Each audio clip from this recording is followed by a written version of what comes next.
Ionic bond. ये ionic bond होता क्या है और ये किन कंपाउंड्स के बीच में हमारे पास पाया जाता है, किन एलिमेंट्स के दरमियान में।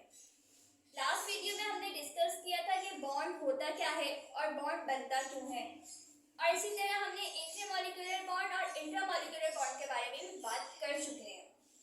अच्छा जी, तो आपके पास जो आयोनिक बॉन्ड है ना, वो बेसिकली उसकी फॉर्मेशन होती है by the transfer of electrons.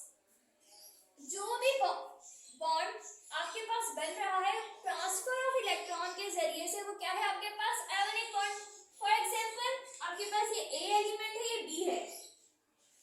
ए ने क्या किया, अपने इलेक्ट्रॉन्स को ट्रांसफर कर दिया और बी ने क्या किया, उसे एक्सेप्ट कर लिया। तो ये जब आपके पास बॉन्ड बना है ना, ये बॉन्ड आएगा आपके पास आयोनिक बॉन्ड, और यहाँ पर आपके पास प्लस आ जाएगा और यहाँ पर नेगेटिव, क्योंकि इसने क्या किया आपके पास, इसने आपके पास क्या किया, इलेक्ट्रॉन को लूज किया, तो यहाँ पे नेगेटिव पॉजिटिव आएगा। और बी ने क्या कर लिया, इलेक्ट्रॉन को एक्सेप्ट कर लिया, यहाँ पर आपके पास नेगेटिव चार्ज आएगा। चलिए ये बात तो क्लियर हो गई कि जो भी बॉन्ड हमारे पास बने by the transfer of electron, वो क्या है आपके पास आयोनिक बॉन्ड।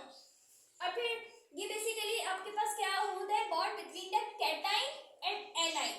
एनाइन और कैटाइन के बीच में जो बॉन्ड है वो आयोनिक बॉन्ड है। सेकंड बात करें तो bond form between metal and non metal. अब देखें आपके पास होता क्या है, आपके पास इलेक्ट्रॉन जो लूज कर रहे हैं, आपके पीरियोडिक टेबल में एलिमेंट्स हैं, हमें पता है कि हमारा first year second year group क्या है हमारे पास, वहां पे मेटल्स है। अब आपके जो मेटल्स हैं वो क्या कर रहे हैं, वो इलेक्ट्रॉन को लूज कर रहे हैं, और नॉन मेटल क्या कर रहे हैं, उन इलेक्ट्रॉन को एक्सेप्ट कर रहे हैं। अब इसका रीजन क्या है, ये भी हम अभी देखेंगे। फॉर एग्जाम्पल मैंने मेटल लिया सोडियम, फर्स्ट ए ग्रुप का ये एलिमेंट है जिसे हम कहते हैं सोडियम, और ये क्या है आपके पास एक मेटल है।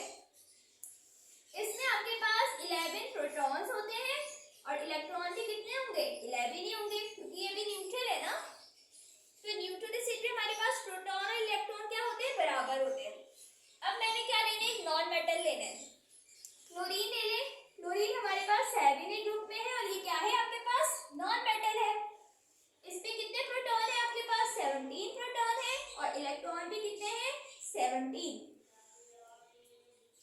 अभी ये न्यूट्रल है। अब क्या होगा, आपका जो मेटल है वो क्या करेगा, इलेक्ट्रॉन को लूज करेगा, और जो आपका नॉन मेटल है वो इलेक्ट्रॉन को एक्सेप्ट कर लेगा। अब देखिए सोडियम ने क्या किया, आपके पास इलेक्ट्रॉन को लूज किया, तो यहाँ पर कितने इलेक्ट्रॉन हो जाएंगे, 10 हो जाएंगे। अब देखिए इलेक्ट्रॉन में कमी आ गई, लेकिन प्रोटॉन क्या है, उतने ही है ना, तो क्या चार्ज आ जाएगा, पॉजिटिव। इलेक्ट्रॉन कम हो गए, प्रोटॉन क्या है, ज्यादा हो गए इलेक्ट्रॉन से, तो क्या चार्ज आ गया, पॉजिटिव चार्ज। अब यहाँ पर देखें, यहाँ पर क्लोरीन ने क्या करना है, वो नॉन मेटल है, और नॉन मेटल हमें पता है इलेक्ट्रॉन को एक्सेप्ट करते हैं। क्यों करते हैं ये मैं भी थोड़ी देर में बताऊंगी, ठीक है। अब इसने क्या किया, इसने इलेक्ट्रॉन को एक्सेप्ट कर लिया, तो कितने इलेक्ट्रॉन हो गए यहाँ पे, 18। अब जब इलेक्ट्रॉन को एक्सेप्ट कर लिया तो क्या चार्ज आएगा इसके ऊपर, नेगेटिव चार्ज। तो इस तरह हमारे पास चार्ज डेवलप्स हो जाते हैं, और इनके दरमियान में क्या बॉन्ड बन गया, आपके पास आयोनिक बॉन्ड बन गया। आयोनिक बॉन्ड क्यों बना, by the transfer of electron, और किसके बीच में बना, मेटल और नॉन मेटल के बीच में। ये बात आपको क्लियर है। अब हम देखते हैं कि मेटल ने इलेक्ट्रॉन क्यों लूज किया, क्लोरीन ने क्यों नहीं किया, वो देखते हैं। देखें हमारे पास समझे ये पीरियोडिक टेबल है, ये फर्स्ट ईयर ग्रुप मैंने बना दिया, और ये समझे ये 7 ग्रुप है, ठीक है। हमें पता है कि जब हम लेफ्ट से राइट की तरफ जाते हैं तो इलेक्ट्रॉन नेगेटिविटी क्या हो रही है हमारे पास, इंक्रीज हो रही है, ठीक है। Left to right electron negativity increase हो रही है। अब इलेक्ट्रॉन नेगेटिविटी है क्या, basically ability to attract electron. मतलब फर्स्ट ए ग्रुप के पास इतनी एबिलिटी नहीं है कि वो इलेक्ट्रॉन को अट्रैक्ट कर सके, क्योंकि उसकी इलेक्ट्रॉन नेगेटिविटी क्या है, बहुत कम है। जबकि 7 ग्रुप जो है उसकी इलेक्ट्रॉन नेगेटिविटी क्या है, हाई है। उसके पास एबिलिटी है कि वो इलेक्ट्रॉन को एक्सेप्ट कर सके। और हमारे यहाँ पर क्या होते हैं, फर्स्ट और सेकेंडरी ग्रुप मेटल्स है, और इस रीजन में हमारे पास नॉन मेटल्स होते हैं मोस्टली। तो अब क्या हुआ, आपके मेटल ने इलेक्ट्रॉन लूज किया due to low electron negativity, और आपके नॉन मेटल ने इलेक्ट्रॉन को एक्सेप्ट कर लिया। क्यों किया, due to high electron negativity. Hope so आपको ये क्लियर हो गया होगा। बेसिकली इलेक्ट्रॉन नेगेटिविटी की वजह से क्या होता है, आपका मेटल जो है वो इलेक्ट्रॉन को लूज करता है, और नॉन मेटल क्या कर लेता है, एक्सेप्ट कर लेता है। अच्छा जी, आपके पास जो आयोनिक बॉन्ड होते हैं ना, जो आयोनिक बॉन्ड है आपके पास वो बहुत ज्यादा स्ट्रॉन्ग बॉन्ड होते हैं, ठीक है, इन्हें हम स्ट्रॉन्गेस्ट बॉन्ड कहते हैं। अब और इनका दूसरा नाम है इलेक्ट्रोवैलेंट बॉन्ड भी कहते हैं। अब देखें, आपके पास एक बॉन्ड बना पॉजिटिव और नेगेटिव के दरमियान में, यहाँ पर आपके आयंस है, इनकी अट्रैक्शन बहुत ज्यादा है, तभी ये स्ट्रॉन्गेस्ट बॉन्ड है। कोवैलेंट बॉन्ड हो गया आपके पास, उनसे बहुत ज्यादा स्ट्रॉन्गेस्ट बॉन्ड कौन है, आयोनिक बॉन्ड है। अच्छा जी, तो ये बात आपको क्लियर हो गई कि आयोनिक बॉन्ड होता क्या है। अब अगर इसकी थोड़ी फिजिकल प्रॉपर्टीज की बात करें तो ये हमारे पास किस शेप में पाया जाता है। देखें, जो हमारे पास फिजिकल प्रॉपर्टीज है ना, हमारे पास सॉलिड स्टेट में होता है। फॉर एग्जांपल NaCl, NaCl हमारे पास क्या है, हमारे पास आयोनिक कंपाउंड है।